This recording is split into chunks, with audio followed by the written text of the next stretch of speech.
Hey everyone, I'm Sarah Johnson, a 24-year-old artist from Chicago trying to make a name for myself in the art world. Things haven't exactly been smooth lately, but I've got quite the story to share with you all. It started with a text from my cousin Mark. Hey cuz, how about spending the summer at my farm in Iowa? Might help get those creative juices flowing. I stared at my phone, glancing around my tiny, cluttered apartment full of half-finished canvases and overdue bills. Was this really the escape I needed? As if reading my mind, Mark followed up, "You still there, Sarah?" "Yeah, sorry, just thinking." "Actually, it sounds perfect. When can I come?" "Whenever you want. The sooner the better. We've got plenty of space." I looked around at my cramped studio one last time. "How about next week?" "Perfect. Can't wait to see you." I hung up and immediately called my mom to tell her the plan. Ever since the divorce, our relationship had been tense. "Iowa?" she said with a sneer. "What could you possibly find there?" "Inspiration, maybe. I need a break, Mom." "Well, don't come crying to me if it doesn't work out." "I won't, Mom. I've got this." I ended the call, feeling a strange mix of excitement and unease. A week later, I was driving down a dusty country road, surrounded by miles of endless cornfields. Eventually, Mark's farm came into view, like something out of a postcard, complete with a red barn and a white farmhouse. Mark was waiting outside, waving me in with that big, goofy smile of his. "Sarah, you made it." "Hey, Mark, thanks for letting me crash here." "Crash? Your family. Come on in, let's get you settled." The house was warm, cozy, and inviting. Mark's wife, Lisa, was in the kitchen, baking something that smelled amazing. "Sarah, this is my wife, Lisa," Mark said. Lisa wiped her hands on her apron, flashing me a bright smile before pulling me into a warm hug. "So glad you're here. Hope you like apple pie." "Who doesn't?" I laughed, feeling more at ease. As we sat around the kitchen table, Mark asked about my art. "Still chasing that dream, huh?" "I'm trying, but it's been tough lately. I guess you could say I've hit a block." "Well, you're in the right place. Nothing but peace and quiet around here. If you want, you can even help out around the farm. Might give you a fresh perspective." "I like that," I said, feeling hopeful for the first time in months. That night, as I unpacked in the guest room, I heard the rumble of a truck outside. Curiosity got the best of me, so I peeked out the window. A rugged-looking man was talking to Mark. The next morning, Mark introduced me to him. "Sarah, this is Tom, our farmhand. Tom, this is my cousin Sarah. She'll be with us for the summer."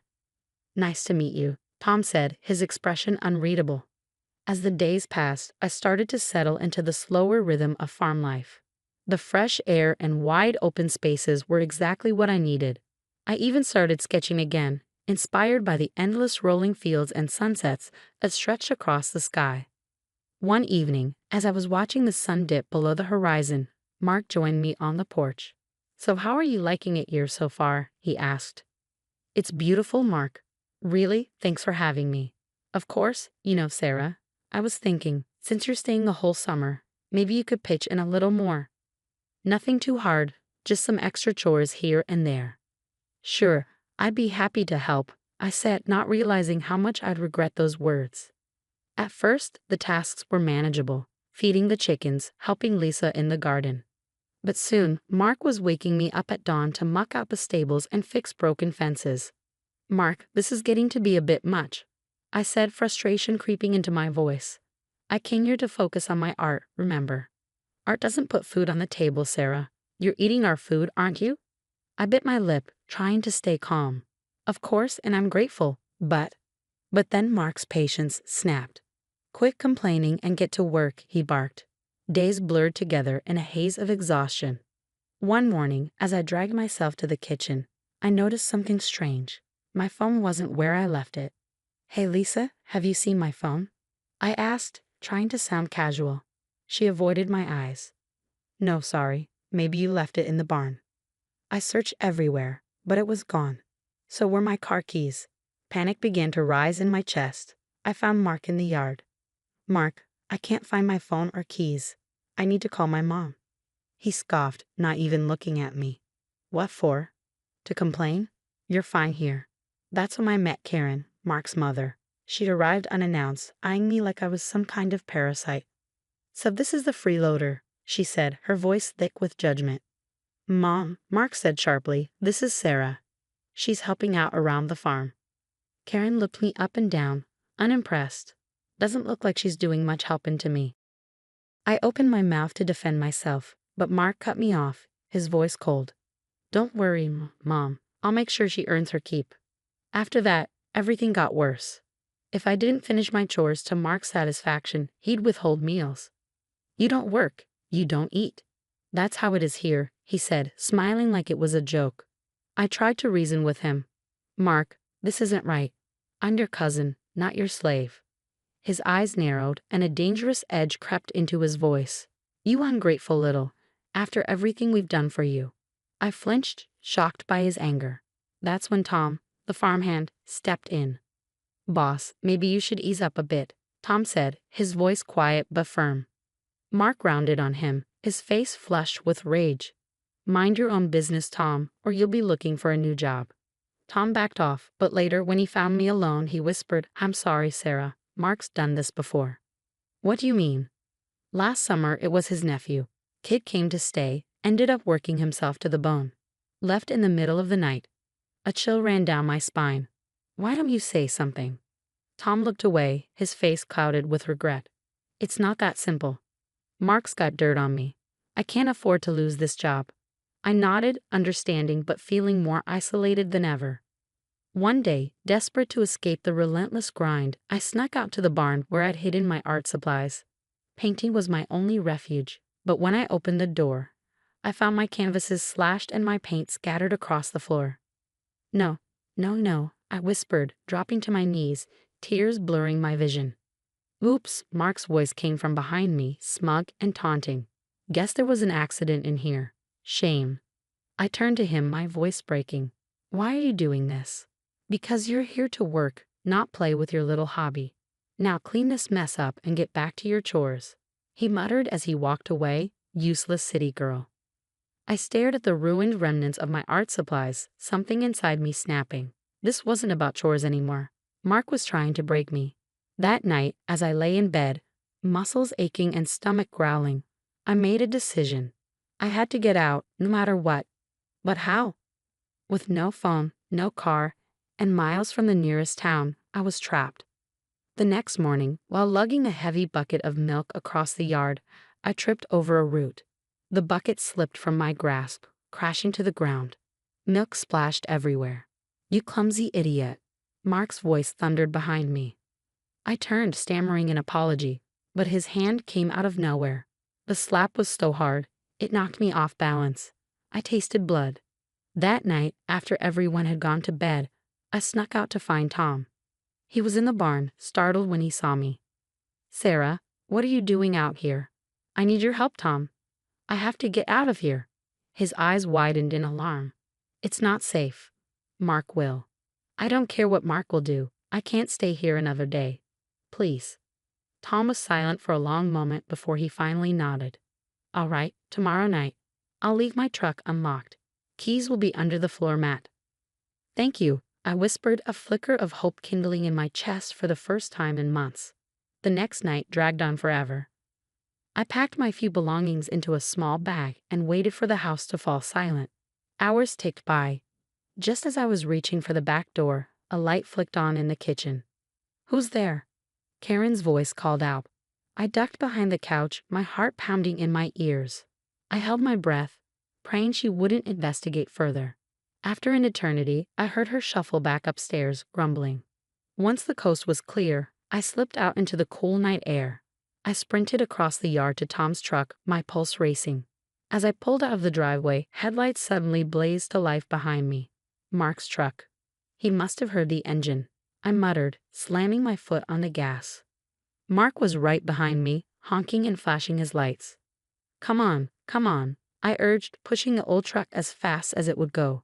Up ahead, I spotted a sharp bend in the road with a small dirt path branching off. In a split-second decision, I cut the headlights and swerved onto the path. I heard Mark's truck roar past, continuing down the main road. I killed the engine and sat in the pitch-black silence, barely breathing. Minutes passed, but Mark didn't turn back. I had lost him. Hands shaking, I restarted the truck and drove slowly, carefully in the opposite direction from where Mark had gone. An hour later, the lights of a small town flickered in the distance, and tears of relief streamed down my face as I pulled into the parking lot of a 24-hour diner. I was free, battered, exhausted, and wearing nothing but torn work clothes. But I was free. My legs shook as I stepped out of the truck, each step feeling surreal after the nightmare I'd endured. I stumbled inside, the warmth of the diner contrasting sharply with the cold weight of my memories. The waitress took one look at me, her eyes widening, and without saying a word, she picked up the phone. The next thing I knew, I was being taken to a women's shelter. "You're safe now," a counselor named Anna told me softly. "Take all the time you need to heal." For days, I did nothing but sleep and cry. The trauma of what I'd lived through felt like an anchor dragging me down. But slowly, I started to feel a glimmer of strength return. When I finally felt ready, I called my mom. "Sarah, where have you been?" "I've been worried sick." Her voice cracked with emotion. "Mom, I need to tell you everything." I poured out my story, every horrific detail. When I finished, the silence on the other end of the line was thick with shock. Then I heard her crying. "I'm so sorry, honey," she sobbed. "I should have been there for you. Can I come see you?" Our reunion was raw, filled with tears and long overdue healing. As I recovered, I found solace in art again. I started sketching, first as an escape, then as a way to process my pain. Anna noticed. "Have you thought about sharing your story through your art?" she asked one afternoon. That question ignited something inside me. I began pouring my experiences onto the pages of a graphic novel, each stroke of the pen both painful and cathartic. Months passed, and I posted a few pages online. To my surprise, they spread like wildfire. "Sarah, you've got to see this," Anna said one morning, showing me her tablet. My story had gone viral. "The police soon contacted me. We're opening an investigation into your cousin's farm," the detective said after our interview. Then Tom called. "Sarah, I saw your story online." His voice was shaky, but determined. I want to help. I've got evidence of what Mark's been doing." With Tom's testimony and the traction from my graphic novel, things escalated quickly. The farm was raided. What they found was worse than I imagined. Other victims, financial records, and proof of Mark's exploitation. Lisa, Mark's wife, left him, looking dazed and broken as she gave her statement to the police. Meanwhile, a publisher reached out about my graphic novel. "We want to publish your story, Sarah," they said. "It's powerful." I couldn't believe it. My art, born from such darkness, was becoming my salvation. Months later, I stood in a gallery in Chicago, surrounded by blown-up panels from my book. Friends, family, and strangers moved through the exhibit, many with tears in their eyes.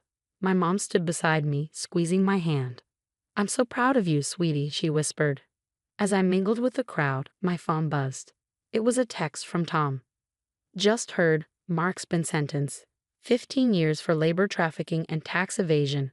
It's over, Sarah." As I locked up the gallery that night, I felt a sense of peace wash over me. I had survived. More than that, I had thrived. My story was out there, maybe even helping others escape similar situations. Walking out into the cool Chicago night, I felt strong, unbreakable, ready for whatever life threw at me. Because now I knew I could handle it. I was a survivor, an artist, and a voice for the voiceless. And no one, not Mark, not anyone, could ever take that away from me again. That's the end of my story, everyone. But now, I have a question for you. If you were in my shoes, would you have tried to help Lisa escape too, or was leaving her behind the right call? It's a tough situation. She enabled Mark's abuse, but she was also a victim. What would you have done? Let me know your thoughts in the comments below. Your perspective could help someone going through something similar. And if this story resonated with you, please give it a like and share. It helps spread awareness about these hidden forms of abuse. If you want to hear more stories like mine, hit that subscribe button. Together, we can shine a light on these issues and help others find their strength. Thanks for listening.